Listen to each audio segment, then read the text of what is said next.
حضرت تنویر رحمۃ اللہ علیہ نے دوسری غلطی کا جو ذکر کیا ہے وہ کیا ہے؟ تعمیم قدرت تعالیٰ کی کچھ لوگ کیا کرتے ہیں؟ نفی کرتے ہیں، اور وہ کہتے ہیں کہ خلاف فطرت کچھ ہوتا نہیں ہے، خلاف فطرت کچھ نہیں ہوتا، اور پھر اس کو عقلی رنگ بھی دیتے ہیں، نقلی رنگ بھی دیتے ہیں نا۔ وہ کہتے کہ ہم نے ہمیشہ سے یہی دیکھا ہے کہ آگ جلایا کرتی ہے نا، اس کے خلاف نہیں دیکھا، بچہ والدین سے پیدا ہوتا اس کے خلاف نہیں دیکھا، تو بس وہ یہ قاعدہ اپنی طرف سے بنا گئے ہیں نا، تو کہہ رہے کہ بس اس قاعدے کے خلاف جو ہوگا وہ محال ہے۔ اسی بنا پر معجزات سے کہ جو خوارق عادت ہے نا انکار کر دیا۔ خوارق عادت مانا خلاف عادت ہے، عادت کے موافق توڑی ہے، معجزات نہیں ہے نا، خوارق مانا خلاف عادت۔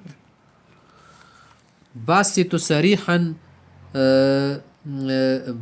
صریحاً کی اس حکایت ہی کی تکذیب کر دی۔ وہ کیا کرتے ہیں؟ انبیاء سے جو معجزات ثابت ہیں نا ان کی سو کی تکذیب کرتے، اور جہاں واقعی کی تکذیب بوجہ منصوصی قطعی ہونے کے نہ ہو سکے، لیکن جہاں پر نص آئی ہو قطعی آیت وغیرہ نہیں کر سکتے، وہاں در پردہ انکار کرتے۔ در پردہ مانا پردے کے پیچھے سے، صحیح، مخ مخ چچن نہ کہ پٹ پٹ چچن کے کی طویل باطل سے کام لیا۔ اور جب معجزات کے ساتھ یہ معاملہ کیا تو کرامات اولیاء کو تو کسی میں شمار نہیں، اولیاء کی کرامات کا تو پہلے ہی سے انکار کر بیٹے، کیونکہ کرامات اولیاء کیا ہے؟ معجزات کے بعد ہے نا۔ اور مبنا اس تمام کا، اس کا جو کیا ہے، اس کی جو منشا ہے اعتقاد استحالہ، کہ استحالہ جو ہے خلاف فطرت ہے، یعنی ایک چیز مستحیل ہونا، مستحیل ناممکن، اس کو یہ کیا کر رہے؟ خلاف فطرت کہہ رہے۔ صاحبو ذرا سنو میرے صاحبو، ظاہر ہے کہ یہ استحالہ ایک دعویٰ ہے، دعوی کے لیے دلیل کی حاجت، دلیل لاؤ۔ محض یہ امر دلیل ہونے کے قابل نہیں کہ ہم نے کبھی ایسا نہیں دیکھا، تمہارے دیکھنے سے کیا ہوتا ہے، تم نے تو بہت کچھ نہیں دیکھا، اس لیے کہ اس کا حاصل استقراء ہے، زیادہ سے زیادہ تم نے تو استقراء کیا۔ استقراء کا معنی ڈھونڈ کے کسی چیز کا نتیجہ نکالنا، صحیح، ڈھونڈنے کے بعد، دیکھنے کے بعد نتیجہ نکالنا، اور استقراء میں چند جزیات کا مشاہدہ ہوتا ہے، ان سے دوسری جزیات پر استدلال کرنا قطعی نہیں ہو سکتا۔ تم نے کچھ لوگوں کو نسوار کہتے ہوئے دیکھا تو اس سے تھوڑی معلوم ہوگا کہ سب نسواری ہے، یہاں پر نہیں ہے۔ اس طرح سے تم نے کچھ لوگ کو دیکھا پان کھا رہے تو اس سے معلوم ہوگا کہ اس علاقے کے لوگ پان خور ہیں، نہیں ہوتا نا، صرف بس سب پر حکم لگا رہے عقلی طور سے ہیں۔ تو یہاں پر یہ جو کہہ رہے یار کہ دوسری جزیات پر جو حکم لگا رہے قطعی نہیں، البتہ مرتبہ ظن بھی دوسری جزیات کے لیے بھی اس حکم کو ثابت کر سکتا ہے، لیکن یہ ظن وہ حجت ہوگا جہاں اس سے اقوی دلیل اس کی معارض نہ ہو، لیکن اگر اس سے قوی دلیل ہونا تو پھر یہ نہیں چلے گا، اور وہ بھی محض دوام کا حکم در جائے ظن میں ہوگا۔ دوام کا معنی ہمیشہ کا، دوام سے ضرورت یعنی سلب امکان عن الجانب المخالف ثابت نہیں ہو سکتا۔ دوام سے یعنی ہمیشہ، اگر ایک چیز ہمیشہ ہونا تو کیسی توڑی لازم آئے گا کہ وہ چیز ایسا نہ ہو۔ سلب امکان یعنی تم نے کیا کر دیا؟ ختم کر دیا امکان کو، سلب منا ختم کرنا، امکان منا ممکن ہونے کا، الجانب المخالف دوسری جانب مخالف سے، یہ ثابت نہیں ہوتا۔ نفی امکان کے لیے مستقل دلیل درکار ہے، اگر تم امکان کو نفی کر رہے ہو نا تو اس کے لیے مستقل پوری دلیل لاؤ، اور جہاں اقوا دلیل معارض ہو، جہاں اس سے مضبوط دلیل اس کے خلاف ہونا، وہاں اس ظن کا اتنا بھی اثر نہ رہے گا بلکہ اس اقوا پر عمل ہوگا۔ پس جب نفی امکان کی کوئی دلیل نہیں ہے حضرت سے، اور دلیل اقوا جزیات کے لیے اس حکم کے خلاف حکم ثابت ہونے پر قائم ہے ہمارے پاس، پھر کیا وجہ کہ اس اقوا کو حجت نہ سمجھا جائے اور تمہاری کمزور بات کو حجت سمجھا جائے، یا اس میں طویل بعید کا ارتکاب کیا جائے؟ دور دور کی طویل کرتے ہو، طویل بعید مانا دور دور کی طویل، کیونکہ بعید مانا دور کا نا، کیونکہ طویل میں صرف عن الظاہر ہوتا ہے، ظاہری بات کو نہیں لیتے آپ، کیا کرتے ہیں؟ دوسری طرف لیتے ہیں، اس لیے بلا ضرورت اس کا ارتکاب نہیں کیا جاتا، اور یہ ضرورت ہے ہی نہیں، پھر کیوں طویل کی جائے؟ ورنہ یوں تو ہر چیز میں سے احتمالات پیدا کر کے کسی عبارت، کسی شہادت کو حجت نہیں کہا جا سکتا۔ یہاں پر ہم زید کو لائیں گے کورٹ میں نا گواہی دینے کے لیے، اودل کو لائیں گے، تم کہو گے یار زید نہیں ہے، تم نے اس کے لیے پلاسٹک کی چہرہ کسی کا لگایا ہے، یہ تو بہت سارے امکانات ہیں، پھر اس کے لیے مشین لاؤ، تمہارے اوپر خرچہ بھی آئے گا، اس طرح یہاں پر تم ضد دیکھو یار ضد نہیں تھے، اس نے ضد کی شلوار قمیص وغیرہ پہنی تھی، اسی کی طرح شکل بنائی تھی، سب کچھ اس نے کیا کر دیا پلسٹکی لگایا تھا. ٹھیک ہے بس تمہاری دنیا پھر کیا ہے بہت جھوٹ کی دنیا ہے، کب اس کو کیا کرو گے سچ ثابت کر دو گے. دوسرا پیرائے اس دعوی کی دلیل کا نقل ہے، اور وہ یہ کہ حق تعالیٰ نے فرمائے وَلَن تَجِدَ لِسُنَّةِ اللَّهِ تَبْدِيلًا، اللہ کا جو طریقہ ہے سنت اس میں تم تبدیلی نہیں پاؤ گے. صاحبو اس دلیل سے اس استدلال کا صحیح ہونا موقوف ہے دو امر پر. اگر ہم اس دلیل سے کیا کریں گے دلیل لیں گے نا تو دو باتوں پر موقوف ہے. ایک یہ کہ سنت سے مراد ہر سنت ہے، دوسری کی تبدیل کے فاعل میں عموم ہے. یہ جو ہے نا کہہ رہے کہ اللہ تعالیٰ کی سنت میں کوئی تبدیلی نہیں کر سکتا، تو کون نہیں کر سکتا؟ اللہ نہیں کر سکتے یا لوگ؟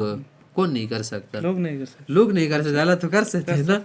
لوگوں کو کہا ہے کہ میری سنت تم نہیں بدل سکتے، اللہ تو بدل سکتے ہیں نا، اس نے تو بنائی ہے. تو کہہ رہے یہاں پر جو کیا ہے سنت ہے ہر سنت مراد ہے، دوسری کی تبدیل کی جو فاعل ہے نا کرنے والا وہ عموم ہے، اگر خدا اور غیر خدا دونوں کو شامل ہے. اللہ نہیں کر سکتے مخلوق، حالانکہ دونوں دعووں پر کوئی دلیل نہیں ہے. ممکن بلکہ واقعی بھی ہے کہ سنت سے مراد بقرین سیاق و سباق خاص امور مراد ہے. قرین سیاق و سباق منا آگی پیچھے. لوگ کہتے کہ تم جب بھی بات کرو آگی پیچھے دیکھ کر بات کرو نا، تو اس کو کہتے سیاق و سباق. آگے پیچھے سے پتہ چلتا ہے کہ یہاں پر ہر سنت مرادی کیا کہ اللہ کی سنت میں تبدیلی کوئی نہیں کر سکتا. اللہ کی تو یہ سنت رسول نے بتایا کہ داڑھی نہ کاٹا کرو، نہ مونڈو، سب لوگ مونڈ رہے، دیکھے تبدیلی تو کر دی، تم کہہ رہے کہ نہیں کر سکتے. اس طرح کہہ رہے کہ یار یہ چیز اللہ کی سنت اس میں تبدیل نہیں کرنی چاہیے، سارے لوگوں نے تبدیلی کر دی دین کو، تو کیا کر دیا دین کا خلیائی کیا کر دیا لوگوں نے بدل دیا. تم کہہ رہے کہ اللہ کی سنت میں تبدیلی نہیں ہو سکتی، کیا مراد یہاں پر سنت سے؟ دیکھیں یار تو جھوٹی بن رہی، کیا کرو گے استغفر اللہ، کیا یہ معنی مراد ہے؟ یہ مراد نہیں ہے. اسی طرح اللہ کی سنت میں کوئی تبدیلی نہیں کر سکتا، تو کون کون لوگ مرادی جو تبدیلی نہیں کر سکتے؟ سب لوگ مرادی. ایک مرادی یہی آپ کو بتا رہے کہ خاص امور مراد قرینے سے پتہ چل رہے دلیل سے. یہاں پر ہمارے پاس دلیل ہے آگے پیچھے دیکھ کر جو ان آیات میں مذکور جن کا حاصل حق کا غلبہ ہے باطل پر، خواہ بالبرہان یا بالسنان، کہ حق غالب ہو باطل پر دلیل سے. برہان مانا دلیل، سنان مانا تلوار، سنان. اور اگر اس میں عموم لیا جائے تو تبدیل کا فاعل غیر اللہ، یعنی خدا تعالیٰ کی معمول کو کوئی دوسرا شخص نہیں بدل سکتا. جسے دنیا میں بعض احکام شرعی میں کسی جماعت کی شورش وغیرہ بعض اوقات سنگ راہ ہو جاتی ہیں. ایک حکم شرعی جاری ہوا، بادشاہ نے حکم جاری کیا، گورنمنٹ نے، لیکن بعض لوگ جماعتی کیا کر رہے، شورش کر رہی ہے نا، شورش مانا یعنی خلاف کر رہی، تو اس وقت ان کی جو مخالفت سنگ راہ ہو جاتی ہے نا، سنگ راہ مانا راستے کی رکاوٹ. صحیح. تو اس رکاوٹ کی وجہ سے کیا اس حکم کو نافذ کر سکتے ہیں؟ نہیں نافذ کر سکتے. بادشاہی چندن بدس کی دینا بات چوری پلٹین در پاسی نشی کوالا نوائی کا کنے کوالا نشی کوالا. اگر مقصود اس سے توثیق ہوگی وعدہ اور وعید کی. اور تیسری تقریر اس مدعا کی اور بھی سنی گئی ہے جو مرکب عقلی و نقلی سے، وہ یہ کہ عادت اللہ ایک وعدہ فعلی ہے اور وعدے میں تبدیل بالنص محال ہے. دا اللہ تعالیٰ کو عادت تک نا وعدہ فعلی وعدہ دا مصرفدی کی تبدیل نہ شکوال. پہلا مقدمہ عقلی ہے، دوسرا نقلی. مقدمہ خبری تل شکوم والا سی دوسرا مقدمہ تو بلا استثناء صحیح ہے کہ تبدیل بالنص محال ہے، لیکن پہلا مقدمہ مسلم نہیں ہے کہ وعدہ کیا ہے فعلی ہے. موسم بارش میں بارش ہوتی ہوئے جب کبھی اول بار امساک باران ہوا ہوگا، جب تک کہ اس کی عدد بھی نہ تھی، کیونکہ عالم کا حادث ہونا پہلے ثابت ہو چکا ہے. تو اگر وہ عادت وعدہ تھا تو اس وعدے میں خلاف کیسے ہو گیا؟ تنوعات سب حادث ہے. جب مادے میں اول نوع پیدا ہوئی ہے اور مدت تک اسی نوع کے افراد پیدا ہوتے رہے تو یہی عادت ہو گئی تھی. پھر دوسری نوع کے افراد کیوں پیدا ہونے لگے؟ ہاں، جب ایک نوع کے افراد تھے تو دوسری نوع کے افراد کیوں پیدا ہو گئے؟ تو پہلی نوع بدل گئی نا. خواہ بطور ارتقاء جیسے کہ اہل سائنس قائل، یا بطور نشو و نما جیسے کہ اہل حق کی تحقیق ہے. اگر کہا جائے کہ یہ عادت کے خلاف اس لیے نہیں تھا کہ اصل عادت اسباب طبعیہ پر آثار کا مرتب کرنا تھا، اصل عدد کیا ہے؟ اسباب طبعیہ پر اللہ اثار کو مرتب کرتے ہیں نا. ہمارے پاس کیا ہے؟ آگ، اس کا اثر کیا ہے؟ جلانا. ہمارے پاس پانی، اس کا اثر کیا ہے؟ پیاس بجھانا.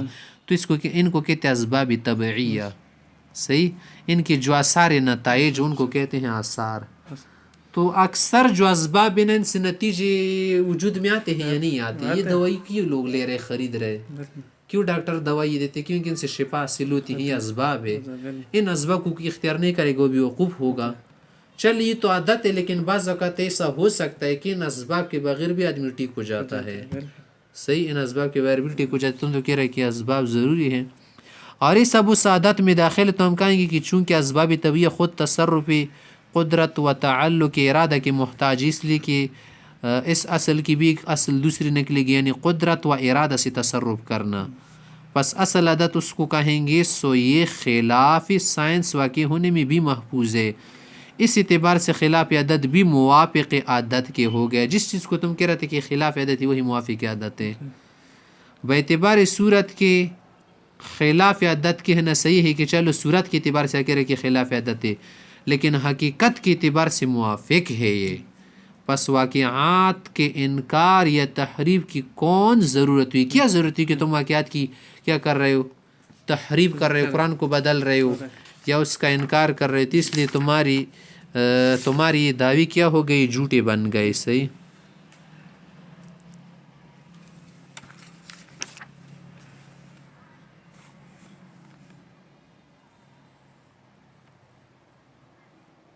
زید نے بہت سے انسانوں پر نظر کی کہ جس کی یہاں بچہ ہوا انسان پیدا ہوا. زید نے قاعدہ کلیہ نکال لیا کہ انسان کیا ہے؟ انسانی پیدا ہوتا ہے. حالانکہ یہ دیکھا گیا ہے کہ انسان کیا کبھی بندر بھی پیدا ہوتا ہے. انسان سے بعض اوقات ہوا ہے یا نہیں آزمائش کے لیے کبھی، اور دوسرے جانور بھی پیدا ہوتے. لہٰذا استقرا ناقص ہوا تمہارے جو استقرا تھا.